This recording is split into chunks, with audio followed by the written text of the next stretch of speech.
James Gunn's Superman by James Gunn opens on a bright, sun-bathed icy landscape.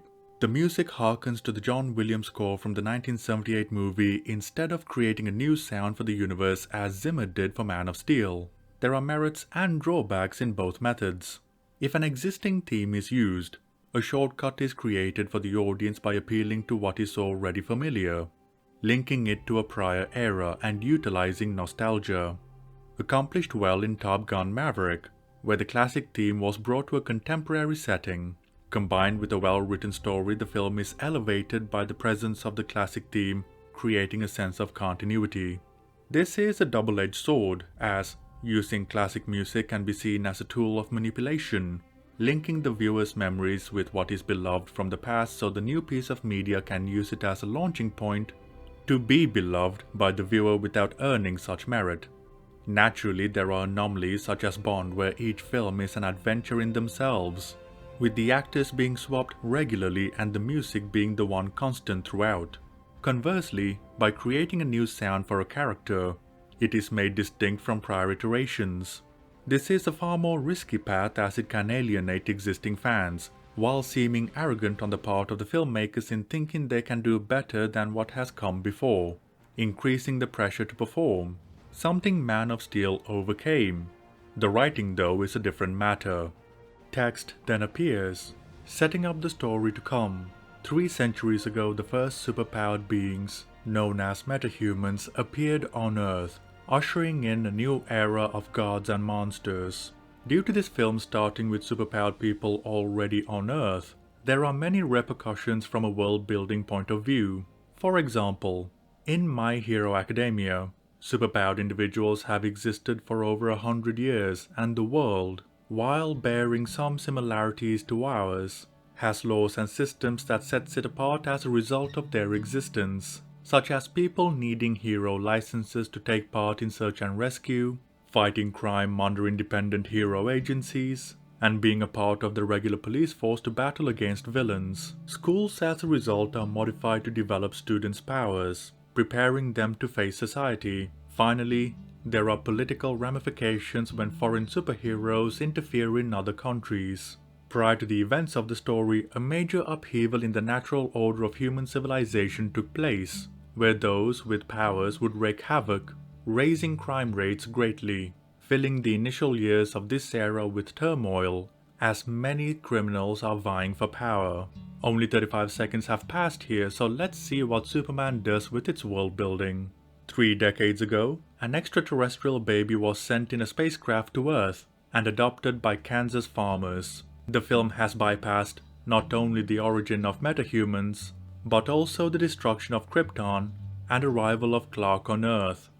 3 years ago, the baby, now grown, announced himself as Superman, the most powerful metahuman of all. Gunn, through this one statement, skipped Clark's childhood, adolescence, maturation of abilities, and revealing himself to the world as Superman.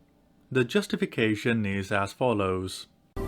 I wanted this film to be a little bit different than other first in the franchises, where we begin with an established superhero. It's not an origin story. I think we've seen Superman's origin story many, many times.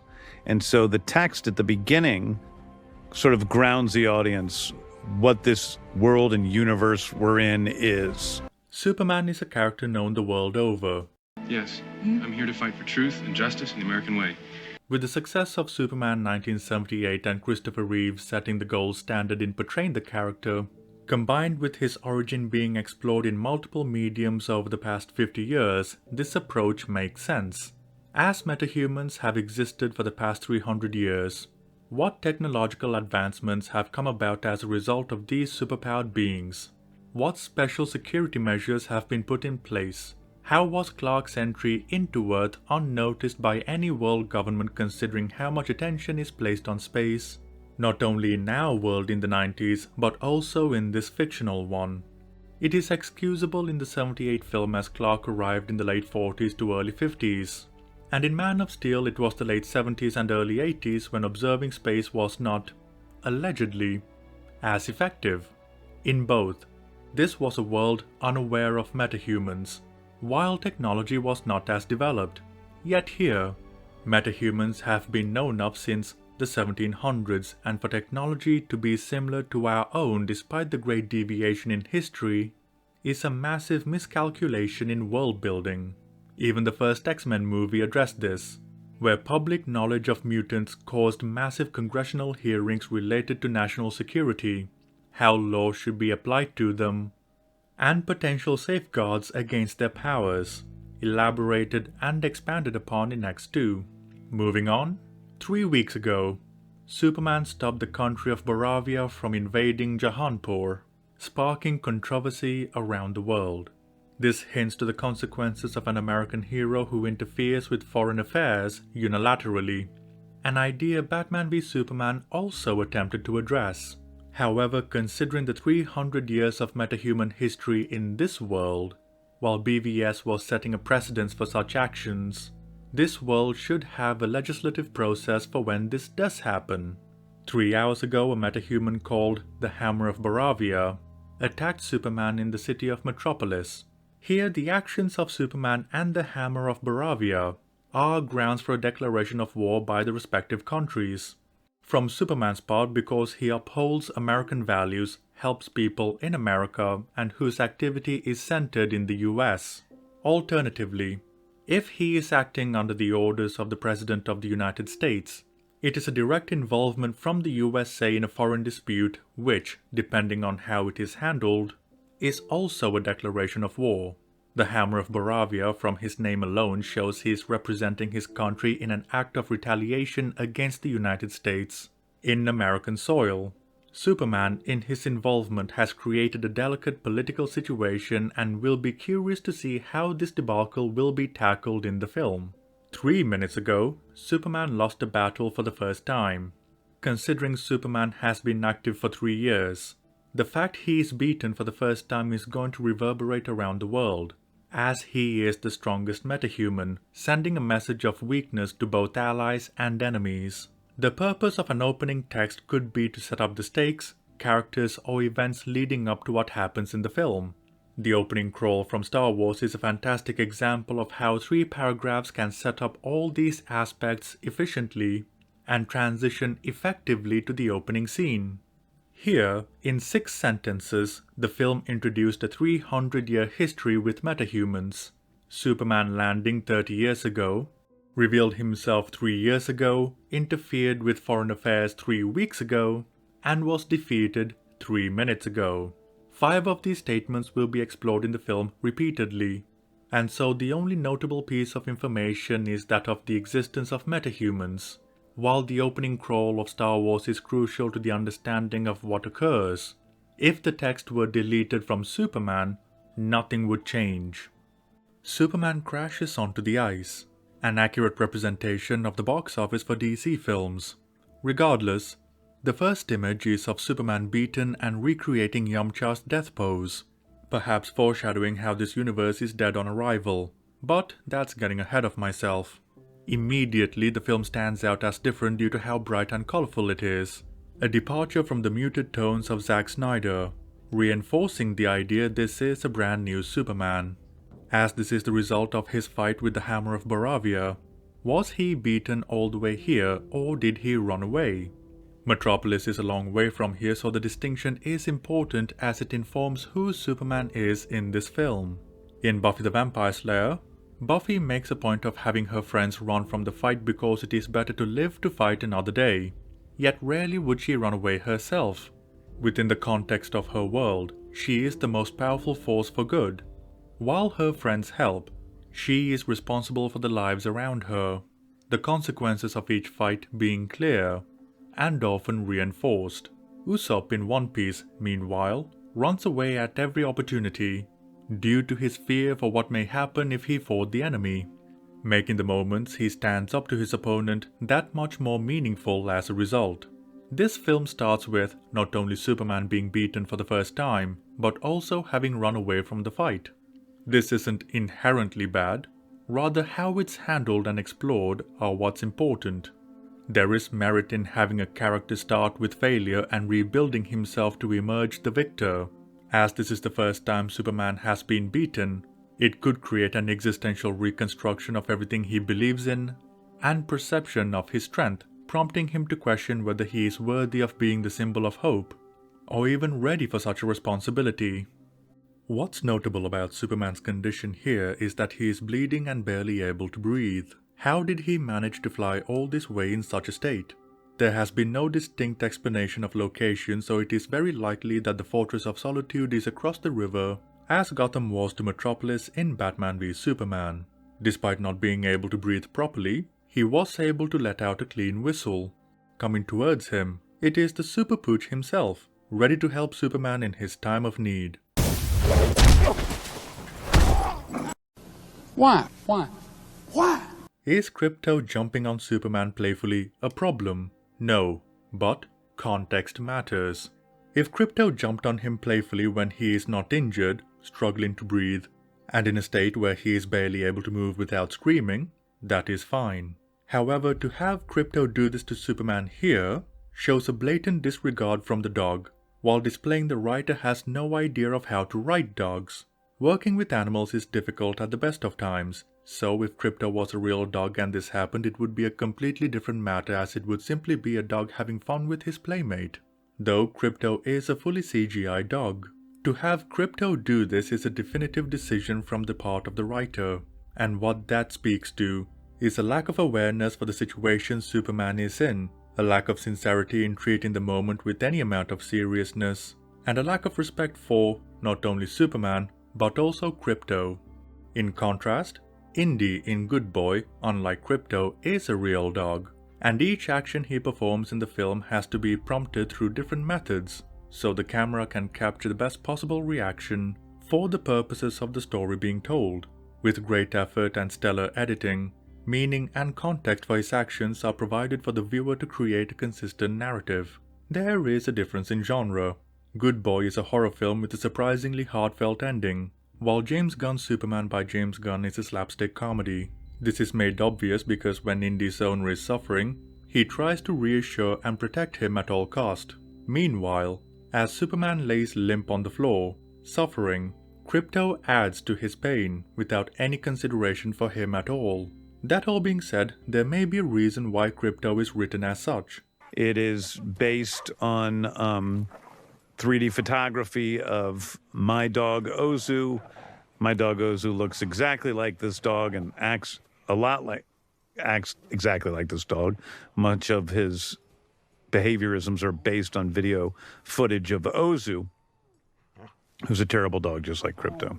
This is not Krypto, this is James Gunn's dog.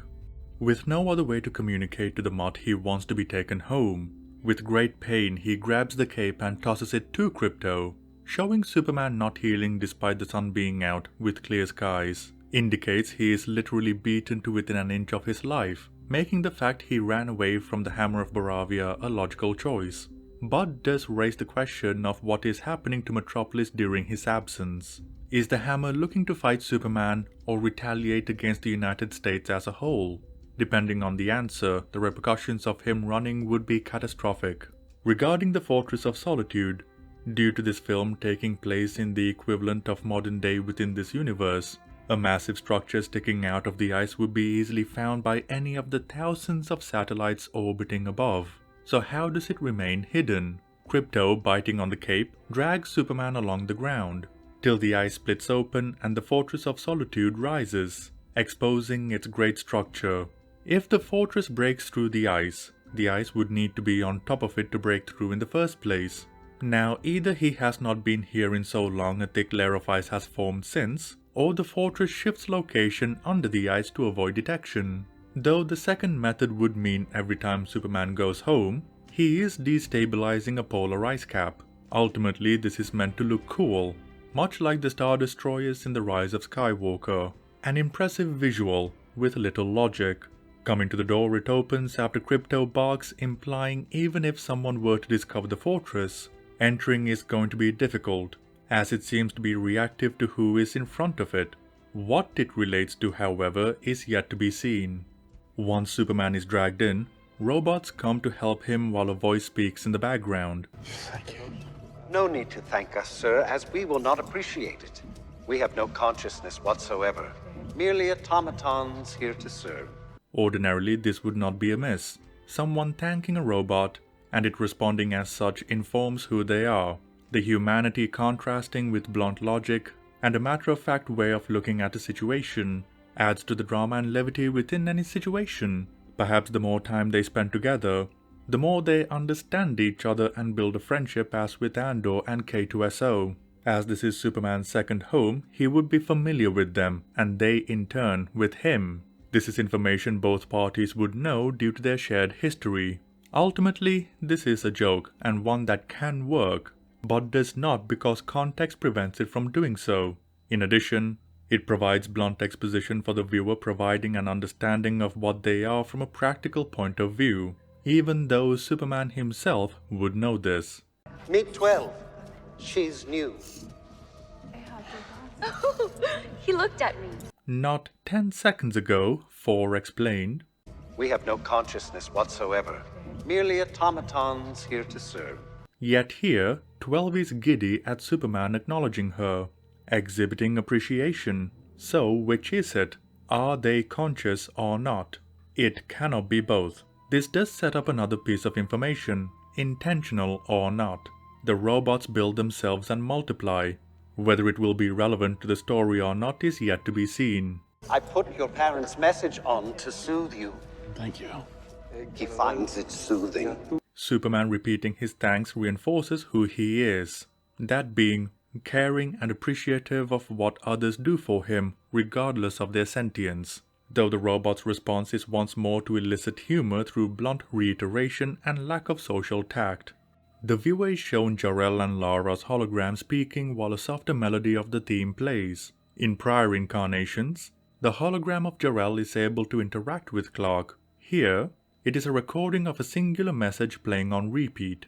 In addition, the fact the message deforms and breaks may be related to the plot in some way. The message was damaged in transit from Krypton to Earth. But what is there? Superman already knows all this, or is it for the benefit of 12? If so, why isn't this information downloaded directly into her memory, instead of treating her like an intern? Ultimately, it is to shotgun relevant information about the plot to the viewer in as short and efficient a manner as possible, without any regard for the world and characters. We love you more than heaven, our son. We love you more than land. Why does this message soothe him? He did not know his birth parents as he was sent to Earth as a baby, and all he has is a recording of them as opposed to personalities he can interact with. Our beloved home will soon be gone forever. But hope vitalizes our hearts, and that hope is you, Kal-El.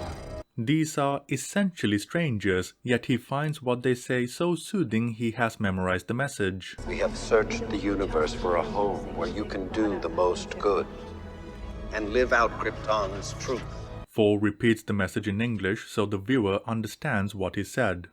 That place is Earth. The message does not run to completion, rather is warped and repeats itself like a faulty CD, indicating the message is corrupted. In case this detail is not clear, And the rest of the message is lost. 4 states it outright because watching it is not sufficient enough, despite being something everyone in the room would know. Our poor Superman. This sets up the mechanics of how Superman heals. Absorbing the concentrated radiation from the sun allows his battered body to heal fast. The accelerated nature of the process prompting him to scream, allegedly. Meanwhile, the engineer traverses the icy landscape looking for Superman. He landed somewhere near here. Considering her lack of layers, it is likely she is a metahuman. Also, the area was sunny and clear when Superman crashed. How long has passed for the environment to change to a foggy one, obscuring the land masses in the distance?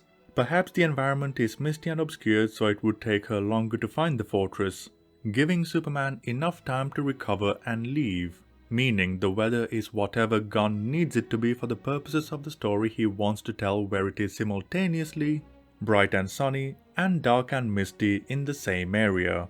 Back at the fortress, the healing ray stops and Superman rolls over the edge and falls. Naturally, this is meant to convey he is not completely healed.